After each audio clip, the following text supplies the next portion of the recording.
ఇంత చోటిస్తే ఆయనని కాసేపు మన ఇంట కాసేపు ఆయిరంటు ఉంచితేనే అలాంటి పరిస్థితి ఉంటే, నిత్య నివాసిగా నీతోనే ఉండటానికి యేసు ప్రభు ఇష్టపడుతున్నాడు నేను విరిగి నీ ఇంట నిత్యము యేసయ్యకి స్థానం ఇస్తే ఆ ఇల్లు ఎలా ఉంటుందో ఒకసారి ఊహించు.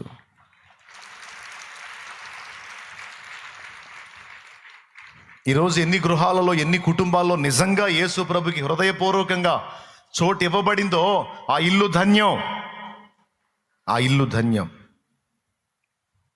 ఒకటి, ఇక్కడ 3 తొలగించబడ్డాయి: అంగలార్పు, అపహాస్యము, మరణపు వాసన. 3 తొలగించబడ్డాయి. వాటి స్థానంలో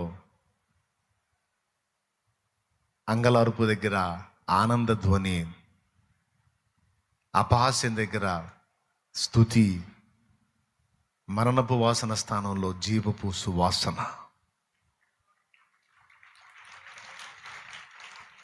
యేసు ప్రభు ప్రతి ఇంటి